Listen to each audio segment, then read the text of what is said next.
inception of this coronavirus, I think the fishing communities are the most vulnerable entry points as far as quarantine and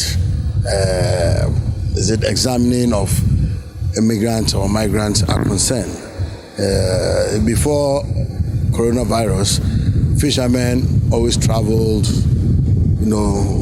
by sea with their families, into the various fishing communities, and therefore, since all the borders have been secured now, we believe that the only option now left to even people outside the industry is the fishing communities, and therefore, as the leadership of the artisanal fishers, we have alerted all the various chief fishermen along the coast of Ghana, from Volta region to Western region, to be on the lookout, to be vigilant.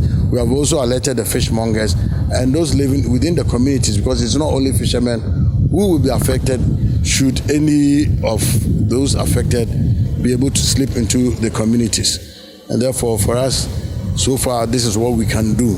However, we have our own challenges, because as an industry, the issue of social distancing, yes, the issue of social distancing is also missing entirely from our community. Where we live, we are crowded together. If you go to all the fishing villages, you will realize that we are all crammed in one place.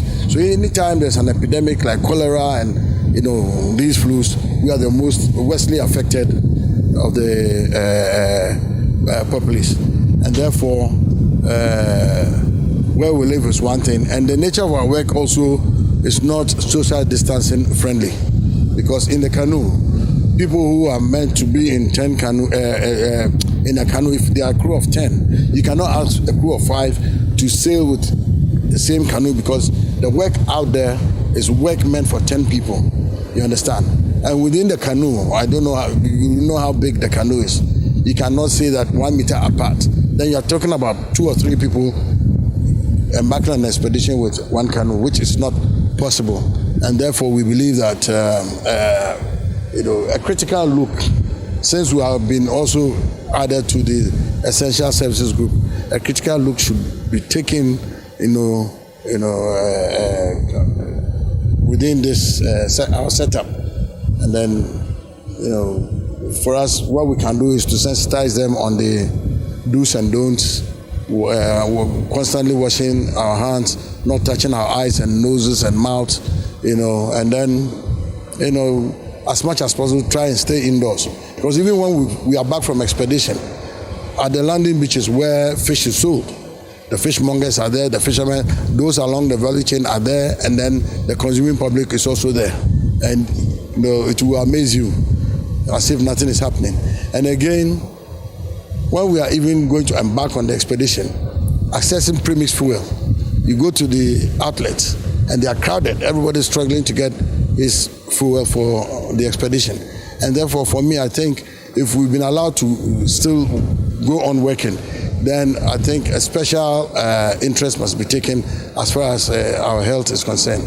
There are a lot of economic factors, and therefore it is just the sole prerogative of the president to say that you go on and you break. We cannot say, but we are saying that if we should continue, then I believe that even fishermen should be screened before they go fishing. For me, I think that is the best thing. If our vocation is so important, yes, because we supply about 60 to 70% of the country's animal protein. And therefore, if we should continue to work, then fishermen should be screened before we embark on fishing. Because even dragging the net, we are together. You understand? And therefore, there's no spacing, there's no social distancing. And therefore, and coming down to sell this thing, even on the canoe, we are about 21 crew on the canoe. You cannot say they should take 10 crew members. They cannot go and do the quantum of work that is out there. And therefore, I believe that we should be screened even before we are allowed to embark on, because economically, I think we are very important to the country.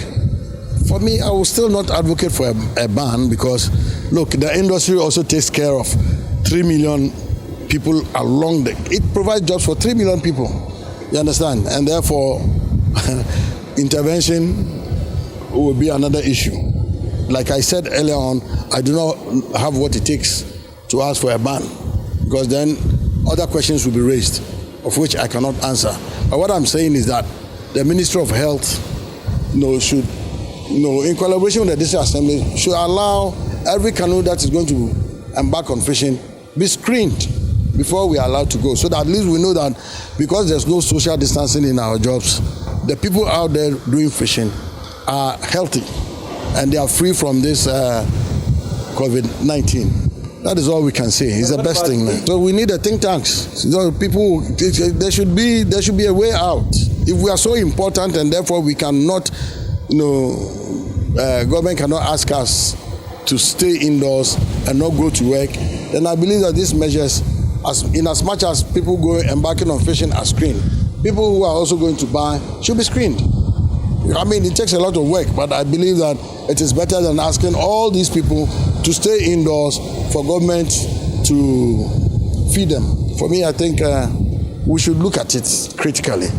The Minister of Fisheries, in collaboration with the Minister of Health, and then the central government, should help us look at it. And for us, we are telling them what is pertaining on the ground. We've been allowed to go to work. By looking at the nature of our work, we are not safe. With what the consequences should one fisherman be affected and then is found in the midst of all of them? My friend, we would die like no man's business. If you look at those in the advanced countries like Italy, America, UK, look at their setup, their habitats, where they live, their places of abode.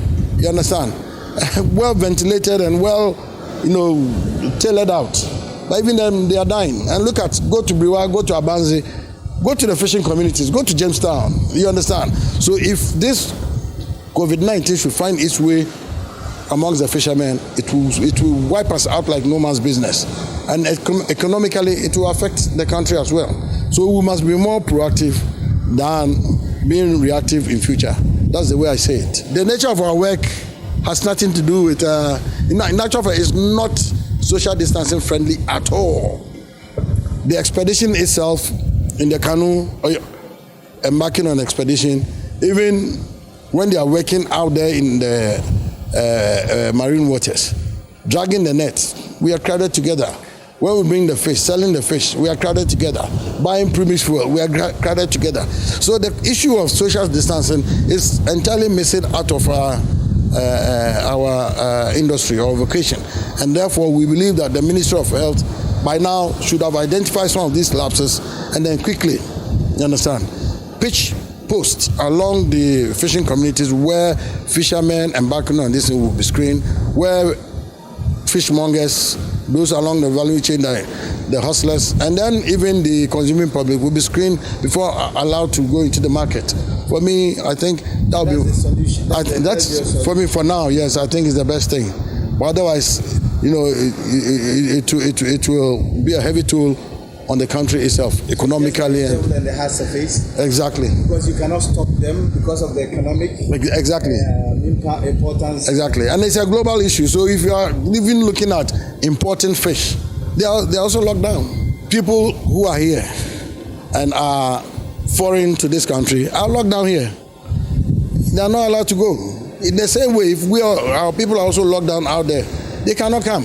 If government will arrange for a chartered flight, I'm sure they will send them straight to a quarantine place, examine them, allow the 2-week incubation period, make sure that they are free from the COVID-19 before they are allowed into the country. It is a process. But these people are still coming. Exactly. I sounded this warning about a couple of weeks ago, and lo and behold, they have started.